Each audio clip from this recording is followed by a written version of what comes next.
Bonjour à toutes et à tous. Cette leçon cible la classe de la 3e année collégiale et qui figure dans le parcours français à la page 135-136. C'est une leçon de langue qui a pour titre d'écrire des personnages en utilisant une expression de comparaison. À partir de la vidéo suivante, vous allez comprendre comment repérer une comparaison, reconnaître les expressions de la comparaison et finalement, vous allez comprendre comment décrire des personnages ou des objets à l'aide d'une comparaison. De quoi ce document est-il composé? Ce document est composé d'un texte et une image. L'image représente deux hommes qui portent deux chapeaux ou des couvre-chefs. L'un est plus grand que l'autre. Et un texte qui est extrait de Bouvard et Pécuchet de Gustave Flaubert. C'est un ouvrage qui est écrit en 1881.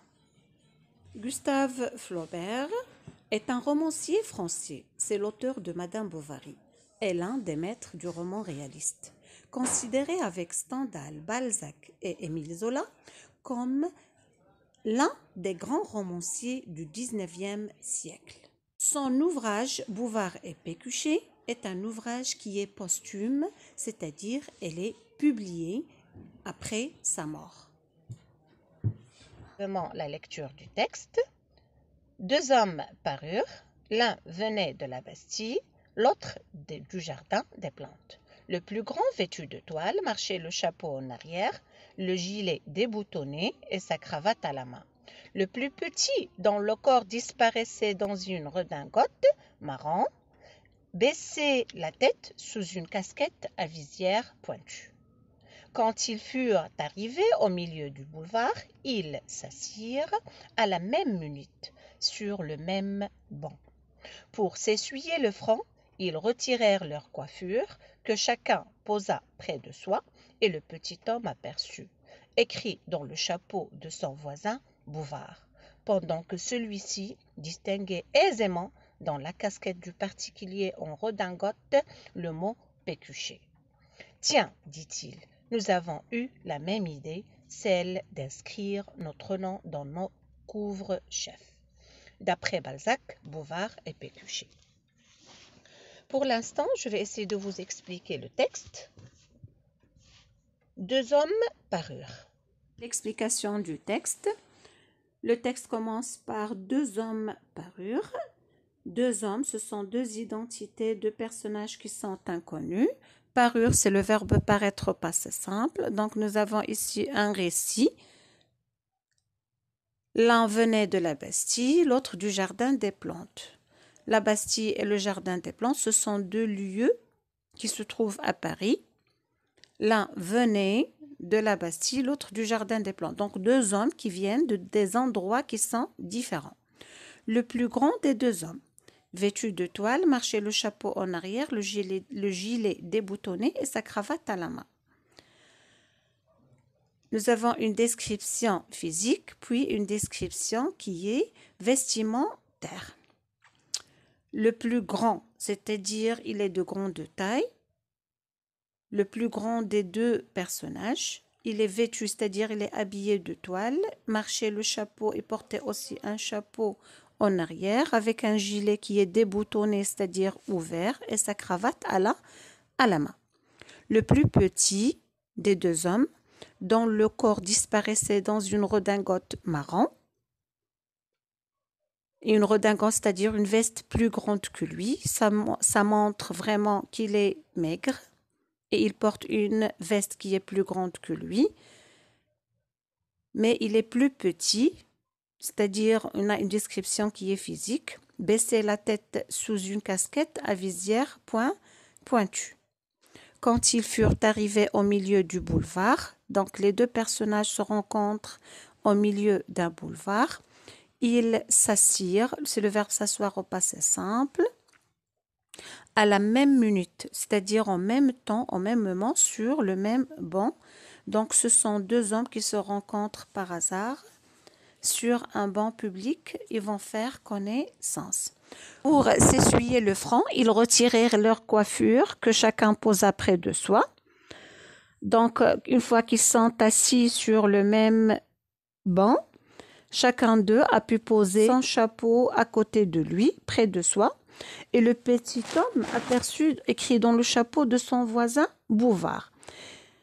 Soudainement, le petit homme, c'est-à-dire qui est de plus petite taille, qui disparaissait dans sa redingote marron, il a pu apercevoir que l'autre personnage ou l'autre personne qui est assis à côté de lui, c'est-à-dire son voisin, il a marqué son nom sur son chapeau. Il s'appelait Bouvard. Pendant que celui-ci distinguait aisément dans la casquette du particulier en redingote le mot pécuchet. Donc, au même moment, l'autre qui est le plus grand que lui, alors là, il a pu distinguer d'une manière vraiment étonnante que le propriétaire du chapeau a pu marquer son nom sur son chapeau. Donc, les deux personnages ont eu la même idée, celle d'inscrire notre nom dans nos couvre-chefs, c'est-à-dire dans nos couvre-têtes. L'idée qu'on a ici, c'est une idée d'étonnement, de surprise, car les deux personnages ont pu avoir la même idée, et c'est celle d'inscrire leur nom dans leur chapeau. Et là, le texte nous parle à travers la narration ou la description d'un narrateur qui est extérieur au récit. Et là, nous avons l'utilisation de la troisième personne. C'est un narrateur qui est externe et il nous décrit d'une manière objective les deux hommes qui se rencontrent par hasard sur un banc public et font connaissance. La description, elle est faite vestimentaire, physique et aussi morale. Maintenant aux questions. Question numéro 1. Je relève les noms des deux personnages. A, le plus petit, c'est-à-dire le petit des deux hommes, s'appelle et le grand s'appelle. Le petit des deux hommes s'appelle Pécuchet. Le grand s'appelle Bouvard.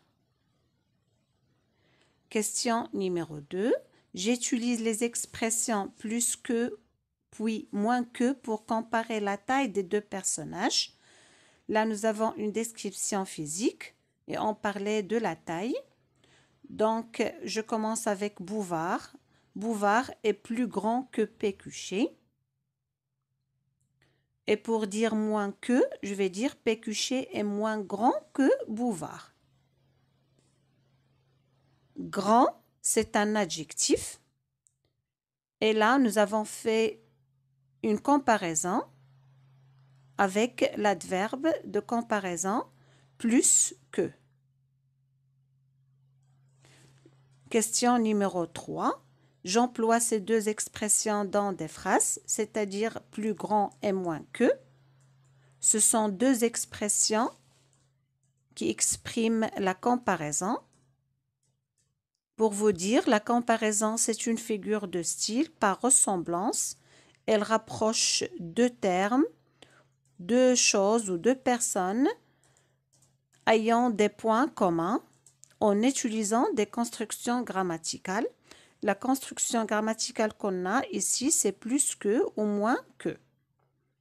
Donc, je vais dire, il est plus grand que toi. Il est plus grand que toi. Grand ici, c'est un adjectif. Vraiment, il est encadré par l'adverbe de la comparaison plus que. Aussi, je peux dire moins que avec exemple, je vais dire la phrase suivante. Il est moins timide que son frère. Timide, c'est un adjectif. Je conclus que. Plus que exprime une supériorité. Donc, le rapport qu'on a entre le comparé et le comparant. Le comparé, c'est il. Le comparant, c'est toi. Dans la phrase de l'exercice numéro 3. Donc là, nous avons l'idée ou le rapport de supériorité. Pour question B, moins que exprime une infériorité. Question 4, je conclus que A plus que exprime une supériorité. Donc le rapport que exprime la construction grammaticale plus que, c'est le rapport de supériorité. L'un est supérieur à l'autre.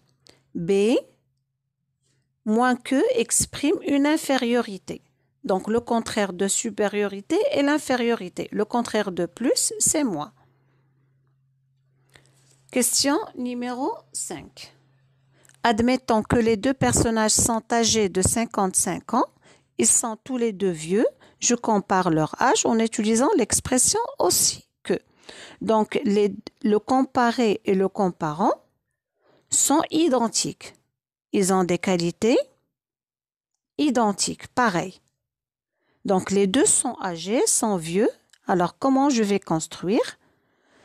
Je vais dire Pécuchet est aussi vieux que Bouvard. Bouvard est aussi âgé que Pécuchet. J'emploie cette expression dans des phrases, donc je vais utiliser d'autres phrases. Exemple, il est aussi rapide que lui. Il est autant studieux que son frère. Donc les deux frères sont studieux, c'est-à-dire sont travailleurs. 7. Je conclus aussi que exprime une égalité. Vraiment, là, ils ont les mêmes qualités. Et là aussi que encadre un adjectif. J'analyse la construction des trois comparatifs pour vous dire que là, le rapport qu'on a ici, c'est un rapport, ou plutôt la figure de style qu'on a utilisée ici, c'est la figure de la comparaison. C'est une figure de style par ressemblance. Elle rapproche deux termes ou deux personnages ou deux personnes, deux choses ayant des points communs en utilisant des constructions grammaticales. La construction qu'on a utilisée ici, c'est l'utilisation de plus adjectif plus que. Et là, nous avons l'idée ou le rapport de supériorité. Moins plus adjectif plus que, le rapport d'infériorité.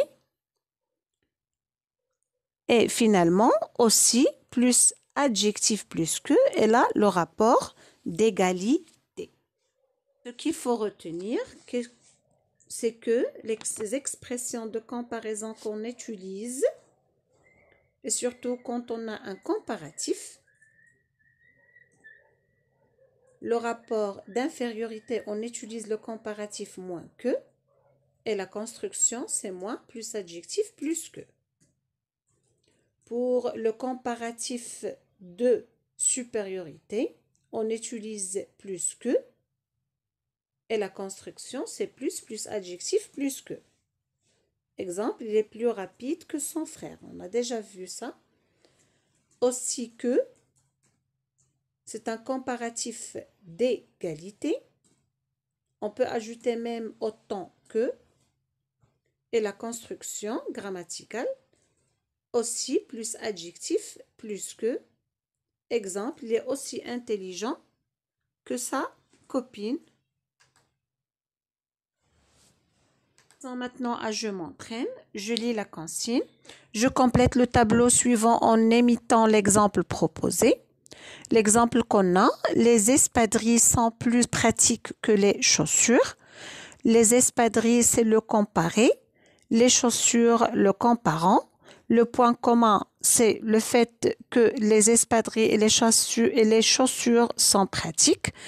L'outil de comparaison, c'est plus que. Il y a ici, c'est un comparatif de supériorité.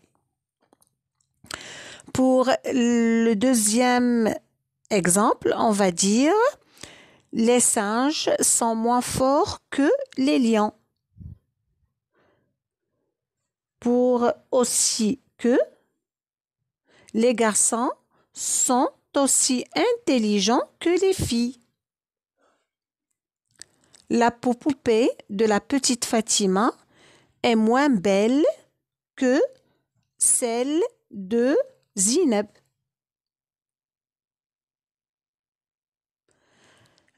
Pour le dernier exemple, 1 kilo de fer est plus lourd qu'1 kilo de plastique. Pour l'instant, on va essayer de passer vers la phase de je réinvestis. Je vais lire pour vous la consigne. Suivez attentivement sur vos manuels à la page 136.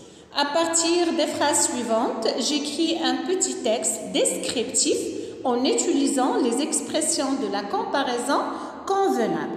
Donc, ce qu'on nous demande, c'est d'écrire un petit texte descriptif. On a une description en utilisant des comparaisons.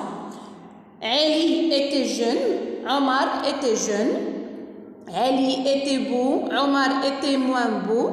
Ali était charmant, Omar était plus charmant. Ali était aimable, Omar était aimable. Donc, nous devons rédiger un texte descriptif en insérant des expressions de la comparaison, soit la comparaison qui est avec un rapport d'égalité, de supériorité ou d'infériorité. Je vous propose ce modèle. Je vais lire pour vous. En même temps, je vais expliquer. Deux beaux garçons inconnus se rencontrèrent dans un beau restaurant entouré d'un magnifique jardin fleuri. L'un venait de son école, l'autre de sa demeure. La demeure, c'est la maison. Donc, les deux, Omar et Ali, ce sont deux beaux garçons qui sont inconnus, ne se sont jamais rencontrés auparavant, se rencontrèrent dans un beau restaurant avec une description entourée d'un magnifique jardin fleuri, c'est-à-dire plein de fleurs. Ils venaient de deux endroits différents. Le plus beau des deux. Donc, Ali était plus beau que Omar. Le plus beau des deux s'appelait Ali. Omar était moins beau qu'Ali et Omar était aussi jeune qu'Ali. Le dernier portait une chemise blanche avec un pantalon gris et une veste noire. Donc nous avons ici une description qui est physique. L'autre s'appelait Omar. Donc il est le moins beau. Il était vêtu d'une veste à rayures bleu clair avec une ceinture marron, à pois jaune et des chaussures marron. Omar était plus charmant et autant aimable que Ali, surtout quand ils commencèrent à raconter leurs souvenirs d'enfance. Le courant avait tout de suite passé entre eux, c'est-à-dire ils se comprennent facilement. Depuis ce jour, ils se téléphonaient et décidaient de se revoir chaque été. J'ai écrit ici un petit texte qui est descriptif et en utilisant les expressions de la comparaison, soit d'infériorité, d'égalité ou de supériorité. Merci de votre attention et à la prochaine, Inch'Allah.